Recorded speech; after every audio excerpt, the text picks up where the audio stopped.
All right. It is still October 17th. It's now 5:15.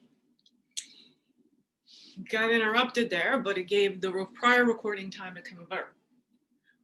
We are going to give you the full red-headed She-Hulk. Just an example of sort of the size garment I used to wear.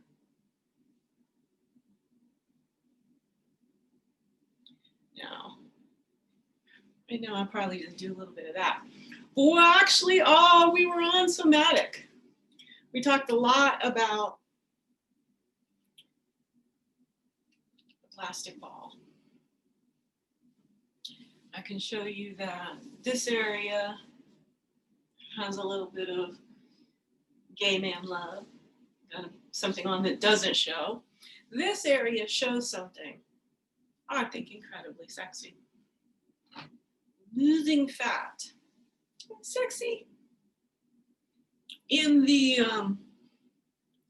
humans are just really running these bodies that work very well if you understand them. So it is showing that there's a little bit of cellulite, a little bit of goo right in here. It's not really present other places. We really get into looking at it.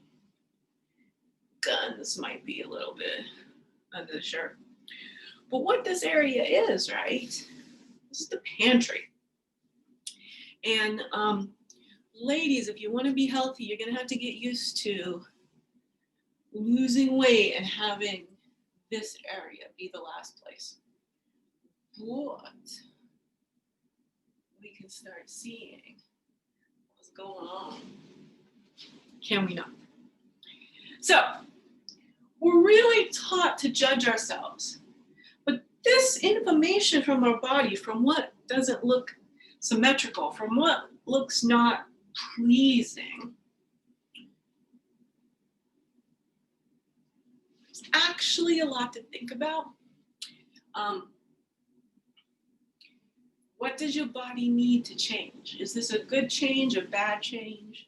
You know, again, painfully thin is also not a good look. And I do not understand this attraction to male bodies. I really don't.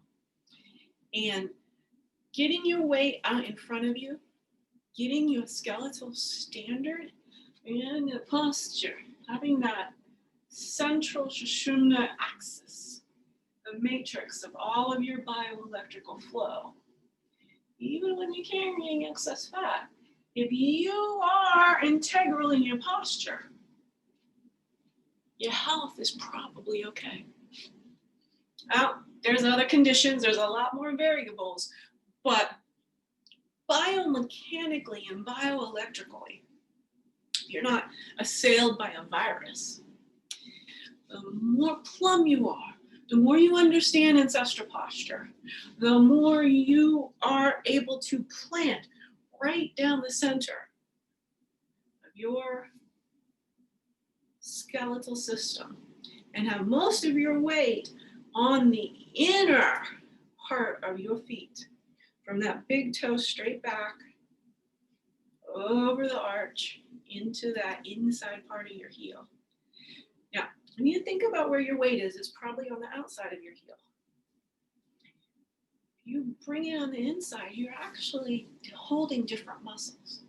And those different muscles, if you're on the inside, are going to lead more to your glutes than to out on the outside using your thighs. When you're doing that, you're gaining an ancestral posterior. Okay. The walking is literally this hinge in here. You don't walk from your hips. It's kind of funny. We think,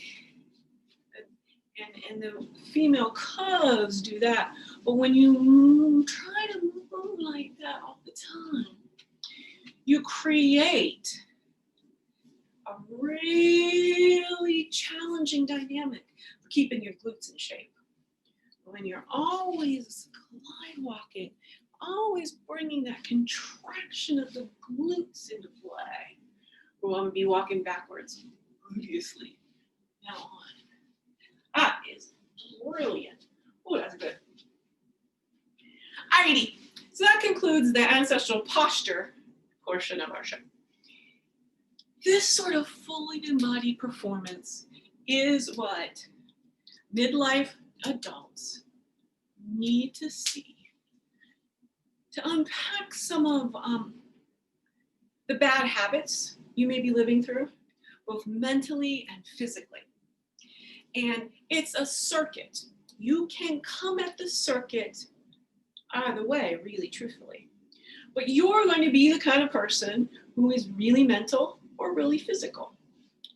You're probably going to want to go balance to the weakest approach of your circuit. And that's your mental or your physical fitness. Now, not a thing, it's a heuristic because it's a circuit. So in many, many cases, you go with what you're weaker at or where you're unbalanced at. But sometimes that over intensity of being like right side dominant, you got to lean into it before you can lean out of it. It looks like, again, when I stand up, good body talk. And that's cool.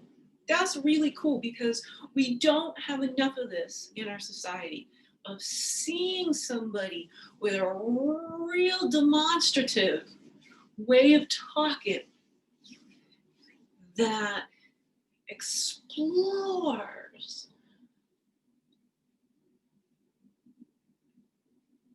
the double entendres and the triple entendres of what she's saying. Waves, frequency, bioelectricity. Now, we'll go right into the fact that the philosophical hypothesis of bioelectricity is a way of thinking about chronic disease, from obesity to Parkinson's to depression, differently. Seeing it not as something in the framework of everything we ever needed to know about our bodies is biochemical. Again, I started out with it all about the biomechanical. You gotta have your body working in plumb with gravity and everything, all in its right way. This is the thing where there are outlier people who are very fat, who can dance really well, who are very fit, who are lively and joyful. Those outliers are because their bioelectricity and biomechanical approach to using their body is still optimal, or within the optimal range, because everything is both a circuit and a dynamic range of what is optimal based on your own body type. So it's all about the fact we don't look at enough variables. When we're diagnosing, we are looking for a cause and effect. Find one, like what? Your hip bone's connected to the tiny little thing right here at the back of your neck bone. They really are. And as I've released 150 pounds, the amount of effort it takes, not just to like keep my center of gravity, but that knowing what ancestral posture was. I didn't know about ancestral posture and wasn't constantly putting my shoulders back into optimal. If I was on a screen and using a phone and in these postures, whew, I wouldn't be necessarily doing such a fountain of youth sort of a, this is ease of motion, ease of motion. And of course, I did all this the very first time I went into ecstatic trance dancing. Now, maybe only in my head. I don't know what it looked like. People will. I don't know if I'm ever getting some feedback from them peoples. But that's what happens when you are so alive in your own rareness. You really don't draw the attention that you think you might. If that's not what you're trying to do, and it is being yourself with all your feminine curves, enjoyable by yourself, and you're creating your life, your eyes are closed as you're ecstatic trance dancing, and you're thinking about Africa. You're thinking about Africa, you're thinking about Africa. Your friend runs around, woo, and something about the staccato sound she was making, it just brings you into kids running free and wild, just making sounds, because that's stimulating your thyroid.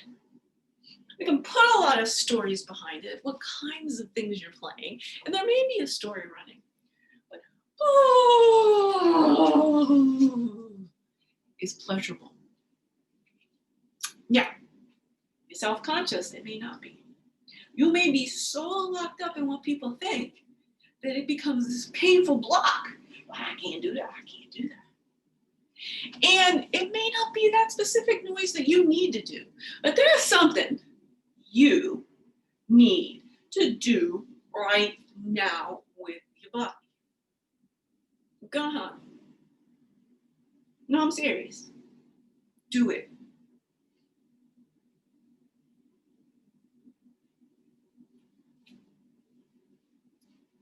How inventive can you be?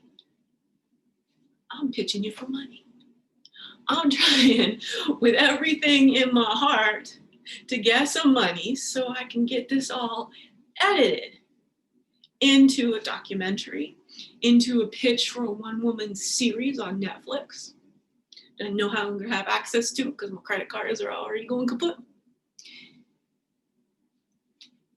And the messiness of being human, always getting swept under the table, and we're practicing. We're polishing up pitches. We're narrowing them down. We're making sure everyone understands them. We're creating the same and the same and the same. And that is going to self-extinct our species. Because we're in this place where nobody wants to invest in anything that does not have exponential growth. This is not how humans work physiologically. Thought, and we can do a whole bunch with our whole biofield, bioelectrical compromise. But I simply cannot go and become 7 feet tall. There are certain restrictions to this process. I also cannot give my own self the touch that's been denied to me for 51 years. You yourself have this thing that you need from our world, our society, whether that's recognition from your boss, whether that is fair pay, whether that is to not be scared of being killed from the goddamn cops. As much as we're now in this place, and there is the truth in an optimal world that we're 100% in charge of our lives, when those kind of environmental, civilization level, societal, biocultural fear exists to such a level, every one of us has fear.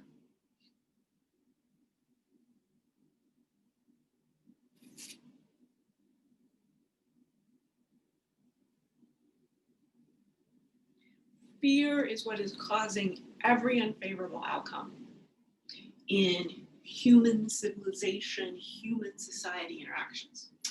If we do not harm our kids, they will be far less fearful. You're not harmed in your childhood.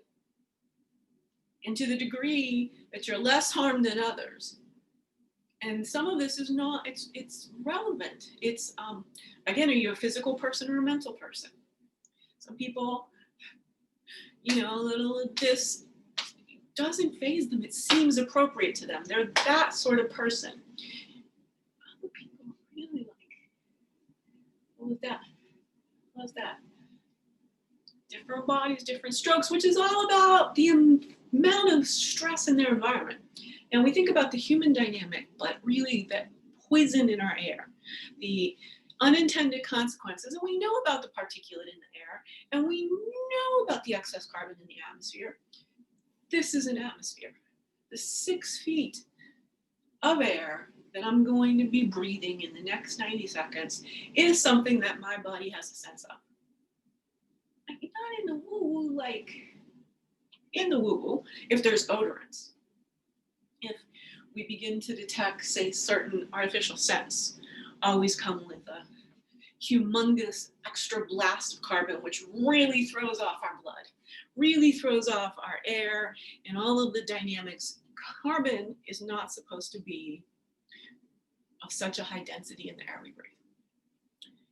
And your body has both immediate signals and also over time. It's going, well, I know I'm struggling, there's excess carbon, nothing's really changing, so there's going to continue being excess carbon. Your body becomes obsessed with monitoring whether there's excess carbon. That's my disease, multiple chemical sensitivity. And I suspect that most people with chronic disease are having trouble with excess carbon. Whether that's your main bodily problem or it's in the mix. You're eating a lot of shelf-stable carbohydrates. Perhaps your pancreas is not functioning optimally. And that might be your number one problem in your diabetes situation. Chronic disease is, there's a whole set of matrices. And what happens is you can have 97% problems with carbon and you still be okay if everything's else okay. You can deal with that acute problem. What if you've got 50% more carbon all the time? Then you really can't deal with the fact of when you overeat a bunch of junk food as well. And I say you really got stressed by work and your carbon's all here and now you've been doing overeating of not enough essential nutrients, and then financial stress occurs. More and more, you have them, it's complex. There's a little more complexity, and if we start not just looking for the numbers biochemically, but we assess the whole life, and we look primarily, the coefficient is going to be somehow, some way, about the coefficient of electrical conductivity in our fascia and our biofield. We're going to get to fascia first because we like to work on things that we see. The biofield is a National Institutes of Health term, and it is 100% real. It's what my lovely tuning fork work is all about. I'm putting a coherent electromagnetic signal right here out from my ear, affecting my brain, affecting my hearing, making sure everything is tip-top. There's some throat chakra. Did you hear my voice go right there? So I was talking really, really well, and then I talk a little, no, that I meant to do. So there was the first time when it just happened, and the second time when I was like, well, what is this gonna be like? And I overused it, because I got consciously involved. Perhaps, again, I'm pretty far away, and this and that and the other thing, but we could probably see the micro movements and the truth of the first one being an actual thing that the tuning fork infected the tone of my voice, and the second one being much more a pantomime of let me reenact what just magically happened in my demonstration. This is outer Savanting. This is a very highly electrified body and brain. My circuitry is humming. All of my wiring is on point. It's just my mechanism. It's just going and going and going.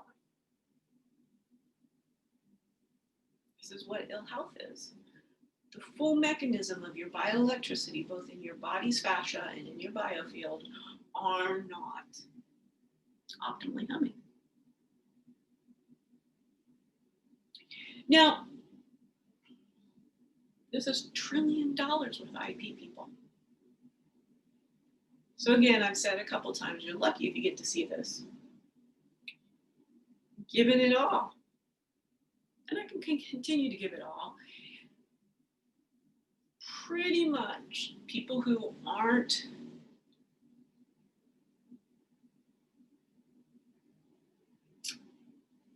you need the reference key. You need the scale and the cryptography, the map, the sort of green for heart chakra, sort of to pull all this together. You need to see that this is my own artwork. Mirror ball in green, life in balance, my tuning fork right here handy. 100% coherent in my life. I know what everything has been for. And I'm in love with it all, which means I'm constantly creating forward. The part that is the interesting part is those of us who are real avant-garde in being 100% coherent and in understanding brain waves and in being an elder savant and in being the little red-headed girl who gets to give Sigmund Freud vagina envy. So I have a different definition of subconscious. Subconscious, I mean, where is it? Again, neuroscience geeks that this is the part of the brain, and this is the part of the brain, and this is the part of the brain. Mapping the terrain tells you nothing about the inhabitants.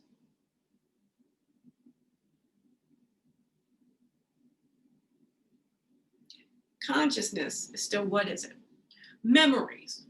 God, all this terrain mapped, where are memories at? What do they physically look like?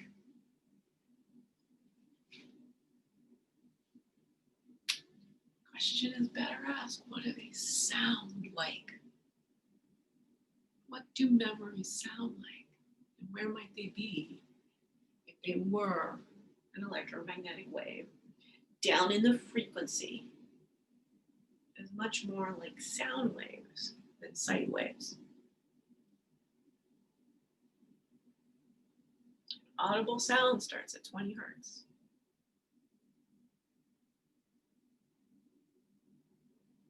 Beta brain waves are 24 hertz down. I think it's about 6 for each, so that'd be 18 to 12. No, maybe it's more than that. You know, I don't know. It's all completely arbitrary. Somebody made up this chart. They totally forgot about the gammas. Redheaded She-Hulk. So, you know, Bruce Banner got all hulky and enraged because he did a bad experiment with gamma radiation.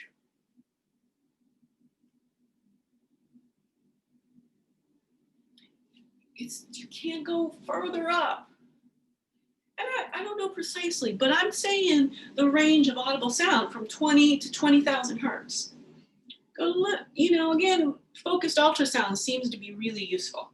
We've got the situation where kidney stones and gallbladders, we can use ultrasound, and focused ultrasound has now got a lot of research going on. You don't know about it because it's proprietary, because somebody's trying to make a lot of money. We got all this science that really holds together very well, but most of us are operating, and even these people they have that one piece about focused ultrasound, but they don't really consider that there's people healing, losing 150 pounds from tuning forks. And they're just gonna say, well, that's crazy. Well, it's all frequency, it's all vibration. If the vibration is between 20 hertz and 20,000 hertz, we call it sound because it's potentially audible, something that can be transduced through this one organ. You go up higher in electromagnetic frequency, which is basically being generated by the same thing.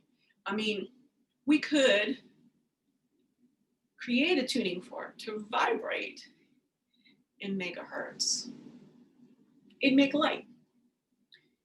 Takes a lot of energy. So again, how much force can a human do with a tuning fork? Well, the tuning forks get bigger and bigger and bigger the lower you go. And smaller and smaller and smaller the higher you go. I can give you the size difference between, I can give you a 10 times size difference.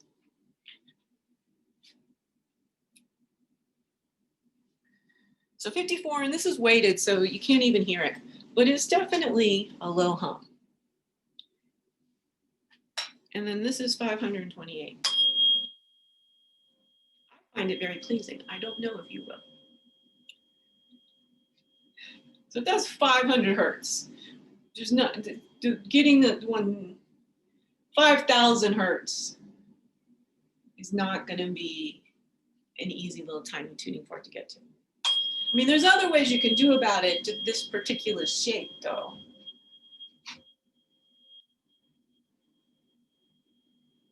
Oh, I like that.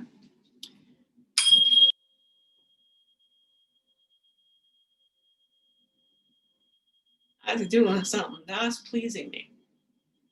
Now, do I need to know it? Do I need a theory? No, at this point, I trust tuning forks so much. I just do what comes naturally and what pleases me. I believe this is an industry that can overtake Amazon. Tuning forks. As DIY self-healing tools. In the quality of life area, way before you get into chronic conditions. If you self-optimize, if you have a suite of tools to use, and you find what you enjoy, and you occasionally go into things that you don't enjoy, because there's this counterbalance of something that rubs you the wrong way, you can stick through that. You're going to help balance out whatever the tension is that makes you find a certain frequency unpleasing. Going and going and going through that process every day, just like hygiene, it's about me. Think about all the people saying all the crazy things about life extension. I can give you a valid philosophical hypothesis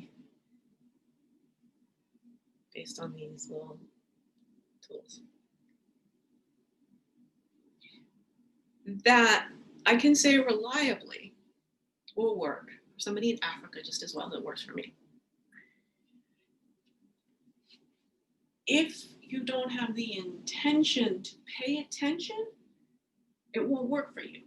So this is not a belief. You need to do is give it a shot and know what it is that you're expecting the tuning fork to do. But you're gonna not necessarily believe it. You just need to know enough about it to both do it consistently and then know what kinds of outcomes you're looking for, and you'll be blown away. This works for a wide range of do-it-yourself health responsibility approaches that will keep the money in your own pocketbook and keep you out of the healthcare arena.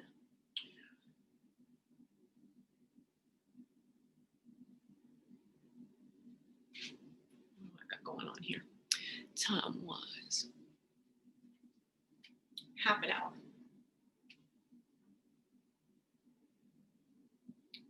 I'm gonna let this one stand. This one was very practical. Full disclosure on the fact that what's wrong with human health and how we immediately fix this ever endless quest to make you new drugs, diagnose more conditions that are chronic, give you more pills that are lifelong pills. To take something like heartburn, which can be fixed with a dose of apple cider vinegar, convince you need to be on things that do the opposite of what you need. Because they're staying in the wrong paradigm, and people are making money, and they're just going to keep making money and making things up. And they can get the data. The data doesn't add up. You're a smart philosopher, and you can come at it. Now, biochemistry is so complex that I'm not really debunking it. I'm just deprioritizing it. I'm saying they've done a good enough job, but now they're like, you know, the 80-20 rule, they're just like in the 20, like they're just, and they're never going to come back to the place where they're getting the same results, because biochemistry is a backup generator of matter. The primary force of human life is bioelectricity. It is our heart and brain waves. That is not controversial in the least. It is in fact the most sane thing anyone can say. So if you are trying to fix your health and you are ignoring your heart and brain wave electromagnetic synchrony, and not in a single solo cause and effect way, but in a complex matrix, get it all optimized as best you can, so you can lose 150 pounds in the 15 months after turning 50, and be like, look at me, because we're still in the process of losing this last bit.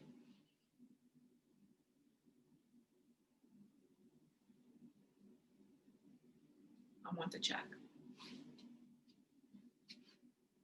Holler.